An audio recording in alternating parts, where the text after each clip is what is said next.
ಏನು ಕೇಂದ್ರ ಸರ್ಕಾರ ಈ ಒಂದು ತಿಂಗಳಲ್ಲಿ 4 ಬಾರಿ ಇಂಧನದ ದರವನ್ನು ಏರಿಕೆ ಮಾಡಿದೆ. ಪೆಟ್ರೋಲ್, ಡೀಸೆಲ್, LPG, CNG-ನಂತಹ ಇಂಧನ ದರವನ್ನು.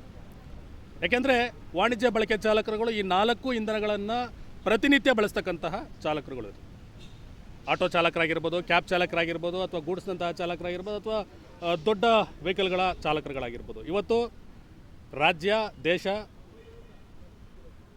ಸುಸೂತ್ರವಾಗಿ ನಡೀತಾ ಇದೆ ಅಂತಂದರೆ ಚಾಲಕರುಗಳಿಂದ. ಸೊ ಅದೇ ರೀತಿ ಚಾಲಕರುಗಳೆಲ್ಲ ಅತಿ ಹೆಚ್ಚು ತೆರಿಗೆಗಳನ್ನು ರಾಜ್ಯ ಸರ್ಕಾರಕ್ಕೆ ಮತ್ತು ಕೇಂದ್ರ ಸರ್ಕಾರಕ್ಕೆ ಕಟ್ತಕ್ಕಂಥ ವರ್ಗವೂ ಕೂಡ ಚಾಲಕರ ವರ್ಗ.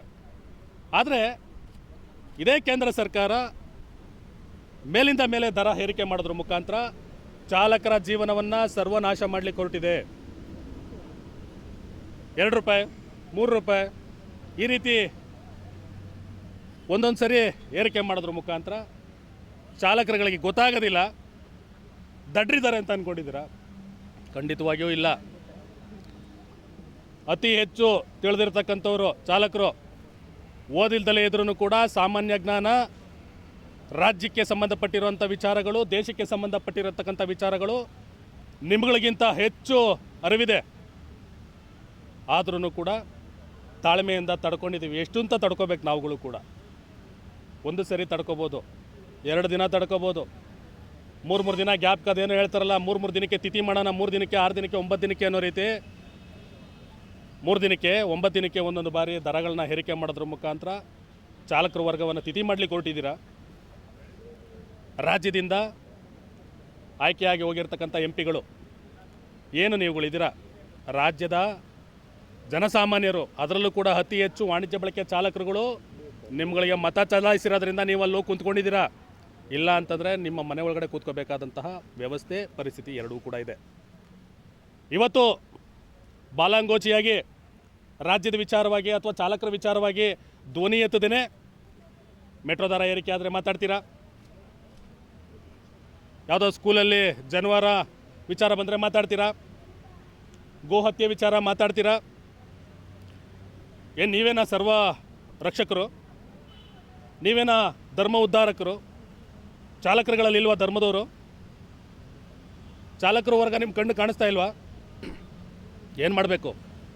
ರಾಜ್ಯದಿಂದ ಆಯ್ಕೆಯಾಗಿ ಹೋಗಿರ್ತಕ್ಕಂಥ MP ಗಳೆಲ್ಲರೂ ಕೂಡ ಬೀಗ ಹಾಕ್ಕೊಂಡಿದ್ದೀರಾ ಬಾಯಿಗೆ. ಮುಂದಿನ ದಿನಗಳಲ್ಲಿ ನಿಮ್ಮ ಮನೆಗಳಿಗೆ ಬೀಗ ಹಾಕುವಂತಹ ಕೆಲಸ ಕೂಡ ಆಗ್ತದೆ. ಅದೇ ರೀತಿ ನೀವು ಕಂಡಂತಹ ಸ್ಥಳದಲ್ಲಿ ಚಾಲಕರು ಕಪ್ಪು ಪಟ್ಟಿ ಪ್ರದರ್ಶಿತರ ಮುಖಾಂತರ ನಿಮ್ಮಗಳಿಗೆ ಚೀಮಾರಿಗಳನ್ನ ಹಾಕ್ತೀವಿ. ನಮಗೂ ಜ್ಞಾನ ಇದೆ, ಮಧ್ಯಪ್ರಾಂತ್ಯದ ಯುದ್ಧ ನಡೀತಾ ಇದೆ. ಸೊ ಇಂತಹ ಪರಿಸ್ಥಿತಿಯಲ್ಲಿ ದರ ಏರಿಕೆ ಆಗೋದು ಸರ್ವೇ ಸಾಮಾನ್ಯ. ಆದರೆ ದೇಶದ ಪ್ರಧಾನಮಂತ್ರಿಗಳು ಎಲ್ಲ ದೇಶಗಳನ್ನು ಸುತ್ತಿ ಎಲ್ಲ ದೇಶದ ಪ್ರಧಾನಿಗಳನ್ನು ಒಂದು ಸಹಮತಿಗೆ ತಗೊಳ್ತೀವಿ ಅಂತೇಳಿ ದೇಶ ಸುತ್ತೋದ್ರ ಮುಖಾಂತರ ನೀವು ಮಾಡಿದ ಸಾಧನೆ ಆದರೂ ಏನು?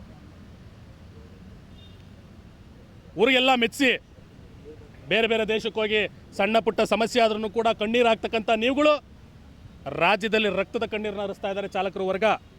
ಇದ್ರ ಬಗ್ಗೆ ಗಮನ ಇಲ್ವಾ? ಗಮನ ಹರಿಸ್ಬೇಕು ತಾವುಗಳು. ಯಾಕೆ ಅಂತಂದರೆ ಜನ ಯಾರು ನಾನು ಮೊದಲೇ ತಿಳಿಸ್ದಾಗೆ ದಡ್ರಿಲ್ಲ. ಇದಕ್ಕೆಲ್ಲ ತಕ್ಕಾದಂಥ ಉತ್ತರನ ಅತಿ ಶೀಘ್ರದಲ್ಲೇ ಕೊಡ್ತೀರಾ, ತಗೊಳ್ತೀರಾ. ಯಾಕೆಂದರೆ ಹಿಂದೆ ಇದ್ದಂಥ ಮಿನಿಸ್ಟ್ರುಗಳೆಲ್ಲ ಯಾವ್ಯಾವ ಪರಿಸ್ಥಿತಿಗೆ ಬಂದಿದ್ದಾರೆ ಅನ್ನೋದು ನಮಗೆ ಗೊತ್ತಿದೆ. ತಾವುಗಳೇನೋ AC ಕಾರಲ್ಲಿ, AC ಆಫೀಸಲ್ಲಿ, AC ಮನೆಗಳಲ್ಲಿ, AC ಕಚೇರಿಗಳಲ್ಲಿ ಜೀವನ ಮಾಡ್ತಾಯಿದ್ದೀರಾ. ಉರಿ ಬಿಸಿಲಲ್ಲಿ ನಿಂತಿದ್ದೀವಿ ಸ್ವಾಮಿ. ಯಾಕೆ ಅಂತಂದರೆ ಚಾಲಕರು ನೋವು ಅಷ್ಟಿದೆ.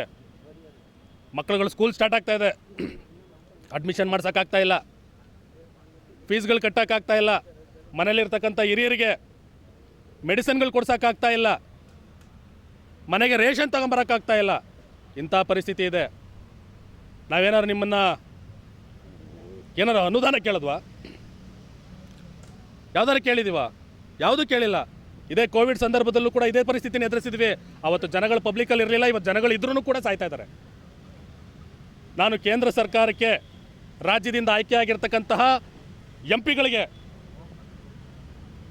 ಎಚ್ಚರಿಕೆಯನ್ನು ನೀಡ್ತಾ ಇದ್ದೇನೆ. ಈ ಕೂಡಲೇ ವಾಣಿಜ್ಯ ಬಳಕೆ ವಾಹನದ ಚಾಲಕರು, ಆಟೋ, ಕ್ಯಾಬ್, ಗೂಡ್ಸ್ನಂತಲ್ಲ, ಎಲ್ಲ ವಾಣಿಜ್ಯ ಬಳಕೆ ಚಾಲಕರು, ಬ್ಯಾಡ್ಜ್ ಹೊಂದಿರತಕ್ಕಂಥ ಚಾಲಕರುಗಳಿಗೆ ಈ ಸಮಸ್ಯೆ, ಈ ಮಧ್ಯಪ್ರಾಂತ್ಯದ ಯುದ್ಧ ನಿಲ್ಲೋವರೆಗೂ, ಚಾಲಕರ ಸಮಸ್ಯೆ ಬಗೆಹರಿಯೋವರೆಗೂ ಕೂಡ 15,000 ರೂಪಾಯಿ ಪರಿಹಾರವನ್ನು ನೀಡಬೇಕು. ಏನು ನಿಮ್ಮ ದುಡ್ಡುಗಳು ಏನು ಕೊಡ್ತಾ ಇಲ್ಲ, ನಿಮ್ಮ ಮನೆಗಳನ್ನ ಅಥವಾ ನಿಮ್ಮ ಆಸ್ತಿಗಳನ್ನ ಮಾರಿ ಅಂತ ಕೊಡಿ ಅಂತ ಕೇಳ್ತಾ ಇಲ್ಲ.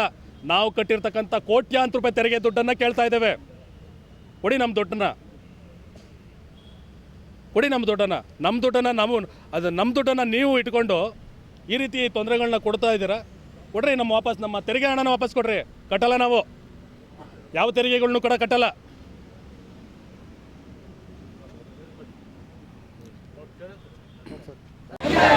ಅಯ್ಯಯ್ಯೋ ಅಯ್ಯಯ್ಯೋ